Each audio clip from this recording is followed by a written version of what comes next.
வணக்கம் அன்பு நண்பர்களே. ஓம் அஸ்ட்ரோ தமிழ் நண்பர்கள் அனைவரையும் அன்போடு வரவேற்கிறோம். மாத ராசி பலன்களை நீங்கள் தெரிந்து கொள்வதற்கு எங்களது சேனலை சப்ஸ்கிரைப் செய்து கொள்ளுங்கள். இப்போ நம்ம பார்க்க போகிறது பார்த்திங்கன்னா ஆடி மாதத்திற்குண்டான ராசி பலன்களை தான் நம்ம பார்க்க போகிறோம். சிம்ம ராசி சிம்ம லக்கண அன்பர்களுக்கு இந்த மாதம் எந்த மாதிரியான பலன்கள் எல்லாம் அந்த ஆடி மாதத்தில் உங்களுக்கு ஏற்பட போகுது அப்படின்னு பார்க்குறதுக்கு முன்னாடி கிரகங்களுடைய அமைப்புகளை வச்சு நம்ம என்னென்ன மாதிரியான பலன்கள் எல்லாம் உண்டாக போகுது அப்படின்னு பார்க்க போகிறோம். அப்போ இந்த 2026ஆம் ஆண்டிற்குண்டான ஆடி மாதத்தில் ஜூலை 17 ஆகஸ்ட் 17 வரைக்கும் இந்த சிம்மராசிக்காரர்களுக்கு கிரகங்களுடைய சஞ்சாரத்தின்படி பார்த்தீங்கன்னா நீங்கள் திட்டமிட்டு செயல்பட வேண்டிய ஒரு மாதமாக இருக்குங்க. அதே போல் ஆன்மீக ஈடுபாடு இந்த மாதம் உங்களுக்கு அதிகரிக்கக்கூடிய ஒரு மாதமாகவும் இருக்குதுங்க. அப்போ சூரியனை அதிபதியாக கொண்ட உங்களுக்கு இந்த மாதம் கிரக நிலைகள் தரக்கூடிய ஒரு விரிவான பலன்களை தான் நம்ம பார்க்க போகிறோமுங்க. அப்போ இந்த ஆடி மாதத்தில் சூரியன் பார்த்தீங்கன்னா உங்களுடைய ராசிநாதனான சூரியன் பார்த்தீங்கன்னா ஜூலை 17 முதல் பார்த்தீங்கன்னா இந்த மாதம் முழுவதுமே பார்த்தீங்கன்னா உங்களுக்கு 12ஆம் வீடான விரயஸ்தானத்திற்கு அதாவது கடகத்திற்கு செல்கிறாருங்க. அப்போ கடகத்தில் இருந்து தான் உங்களுக்கு பலன் தரப்போகிறாரு. குரு பகவான் உங்களுடைய ராசிக்கு 12ஆம் வீட்டில் உச்சம் பெற்று சஞ்சாரம் செய்கிறாருங்க. அப்போ இது உங்களுக்கு சுப விரயங்களையும் ஆன்மீக பயணங்களையும் உங்களுக்கு இந்த மாதம் ஏற்படுத்தி கொடுக்கக்கூடுங்க. ராகு கேது பார்த்தீங்கன்னா ராகு வந்து களத்திரஸ்தானமான 7ஆம் வீட்லேயும் கும்பத்தில் பயணம் செய்கிறாரு. கேது உங்களுடைய ராசியிலேயே 1ஆம் வீட்டில் சஞ்சாரம் செய்கிறாருங்க. சனீஸ்வரன் பார்த்தீங்கன்னா அஷ்டமஸ்தானமான 8ஆம் வீட்டில் அதாவது மீனத்தில் சஞ்சரித்து ஜூலை 27க்கு அப்புறம் வக்கர நிலையை அடைகிறாருங்க. இது வந்து அஷ்டமச்சனியினுடைய காலமாக இருக்குங்க சிம்மராசிக்காரர்களுக்கு. செவ்வாய் வந்து உங்களுடைய ராசிக்கு 10ஆம் வீடான தொழில் ஸ்தானத்தில் ரிஷபரத்தில் உங்களுக்கு சஞ்சரிக்கிறாருங்க.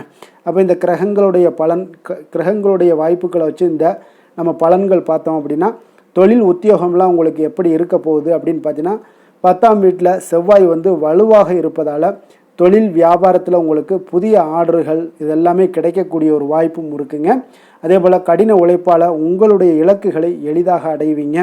ஆனால் பார்த்தீங்கன்னா 8ல் சனி வக்கரம் அடைவதாலும் 7ல் ராகு இருப்பதாலும் பார்த்தீங்கன்னா உங்களுக்கு கூட்டுத் தொழில் அதாவது பார்ட்னர்ஷிப் கூட்டாளிகளுடன் கருத்து வேறுபாடுகள் வரதுக்குண்டான வாய்ப்புகள் நிறையாக காணப்படுது.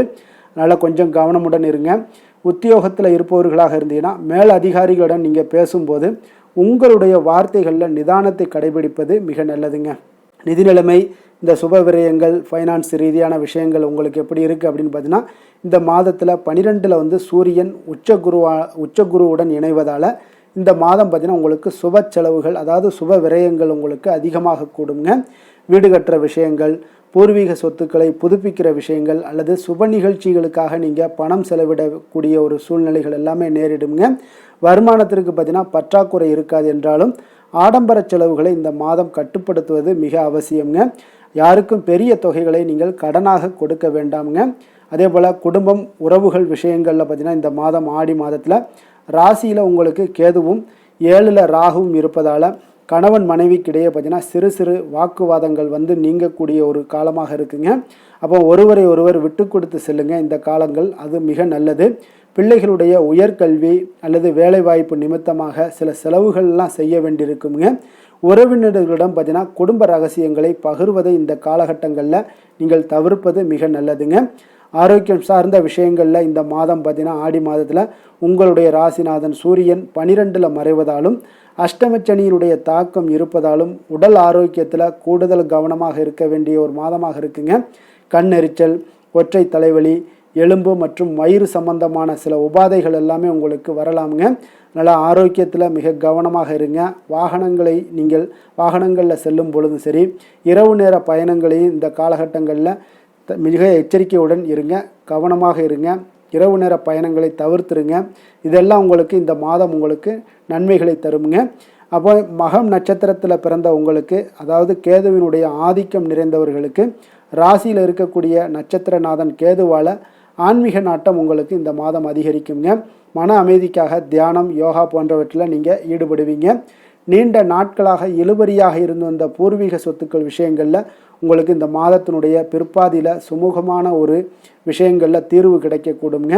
அதே போல் இந்த காலகட்டங்களில் நீங்கள் எச்சரிக்கையாக இருக்கணும் அப்படின்னு நினச்சிங்கன்னா புதிய மனிதர்களை நம்பி முக்கிய பொறுப்புகளை நீங்கள் ஒப்படைக்க வேண்டாமுங்க மகம் நட்சத்திரத்திற்காரர்கள். அதே போல் பூரம் நட்சத்திரக்காரர்கள் பார்த்திங்கன்னா சுக்கிரனுடைய ஆதிக்கம் நிறைந்தவர்களுங்க. அப்போ கலைத்துறை ஊடகத்துறைகளில் இருப்பவர்களுக்கு புதிய வாய்ப்புகள் உங்களுக்கு தேடி வரும்னே சொல்லலாமுங்க. ஆடை ஆபரணங்கள் வீட்டு உபயோகப் பொருட்கள் இதெல்லாம் வாங்கி மகிழ்ச்சி அடையக்கூடிய ஒரு காலமாக இருக்குங்க. அதனால் இந்த காலகட்டங்களில் நீங்கள் வீட்டு சம்மந்தப்பட்ட விஷயங்களில் பொருட்களில் விரைய செலவுகள் எல்லாம் ஏற்படுங்க.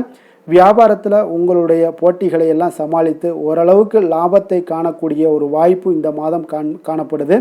புதிய சொத்துக்கள் வாங்கக்கூடிய முயற்சிகள்லாம் உங்களுக்கு சாதகமான ஒரு சூழல் எல்லாம் உண்டாகுதுங்க, பயன்படுத்தி கொள்ளுங்க. அதே போல் இந்த பூரம் நட்சத்திரக்காரர்கள் எச்சரிக்கையாக யார்கிட்ட இருக்கணும் அப்படின்னு பார்த்தீங்கன்னா, வெளிவட்டார பழக்க வழக்கங்களில் உங்களுடைய தனிப்பட்ட விஷயங்களை எல்லாம் பேசுவதை இன்றைய காலகட்டங்களில் தவிர்ப்பது மிக நல்லது. உத்திரம் நட்சத்திரம் 1ஆம் பாதத்தை உள்ளடக்கிய சூரியனுடைய ஆதிக்கம் நிறைந்த நட்சத்திரக்காரர்களுக்கு உங்களுடைய நட்சத்திரநாதன் சூரியன் பார்த்தீங்கன்னா 12ல் இருப்பதால் வெளியூர் அல்லது வெளிநாடு தொடர்பான வேலை வாய்ப்புகள் எல்லாமே உங்களுக்கு தேடி வரக்கூடிய ஒரு வாய்ப்பும் இருக்குது. உத்தியோக விஷயங்களில் அரசு துறைகளில் இருந்தீங்கன்னா பணிபுரிபவர்களுக்கு வேலைப்பளு கூடினாலும் உங்களுடைய திறம்பட செய்து அதை எளிதாக முடிச்சிருவீங்க. தந்தையினுடைய உடல் நலத்தில் நல்ல ஒரு முன்னேற்றங்கள் ஏற்பட காண்பீங்க. அப்போ நீங்கள் எச்சரிக்கையாக இருக்கக்கூடிய விஷயங்கள் என்ன அப்படின்னு பார்த்தீங்கன்னா, அவசரப்பட்டு எந்த ஒரு புதிய முதலீடுகளையுமே இந்த மாதத்தில் நீங்கள் செய்ய வேண்டாமுங்க. அப்போ இந்த ஆடி மாதத்தில் சிம்மராசிக்காரர்கள் நீங்கள் எளிய பரிகாரமாக ஏதாவது செய்யணும், அஷ்டமச்சனியினுடைய தாக்கம் தடைகள் எல்லாம் நீங்கணும் அப்படின்னா, சனிக்கிழமைகளில் சனி பகவானுக்கு எல் தீபம் ஏற்றி வழிபடுவதும் காலபைரவருக்கு அர்ச்சனை செய்வதும் நற்பலன்களை ஏற்படுத்தி தருங்க. ஆரோக்கியம் மற்றும் மன அமைதிக்கு ஞாயிற்றுக்கிழமையில் காலையில் சூரிய நமஸ்காரம் செய்து சிவபெருமானுக்கு செவ்வரளி மலர் சாற்றி வழிபடுவது மிக நன்மைகளை ஏற்படுத்தி கொடுக்குங்க. சிம்ம ராசிக்கு நன்மை செய்யும் ஹோரை பலன்கள்னு பார்த்தீங்கன்னா, சூரியன் சந்திரன் குரு ஹோரைகள் இவர்களுக்கு அதிக அனுகூலத்தை கொடுக்குங்க. செவ்வாய் ஹோரையில் பார்த்தீங்கன்னா நீங்கள் சொத்து சார்ந்த விஷயங்களில் நல்ல முடிவுகளை எல்லாத்தையுமே எடுக்க இயலுங்க. அரசு சார்ந்த எந்த ஒரு விஷயங்களுக்கும் பார்த்தீங்கன்னா நீங்கள் சூரிய ஹோரை உங்களுக்கு அதிக நன்மைகளை ஏற்படுத்தி கொடுக்குங்க. கொடுத்த வாக்கை காப்பாற்ற நினைத்திடும் சிம்மராசி அன்பர்களே, உங்களுடைய ராசிநாதனாக பார்த்தீங்கன்னா சூரிய பகவான் விளங்குகிறாருங்க. அப்போ நீங்கள் சூரிய நாராயணனை வழிபட்டீங்கன்னா நல்லது உண்டாகுங்க. தினந்தோறும் நீங்கள் மகாவிஷ்ணு மற்றும் சிவபெருமானை வணங்கி வந்தீங்கன்னா உங்களுடைய சிரமங்கள் எல்லாமே குறைந்து உங்களுடைய அந்தஸ்து உயர காண்பீங்க. மேலும் தினசரி குலதெய்வ வழிபாடும் செய்து வாங்க.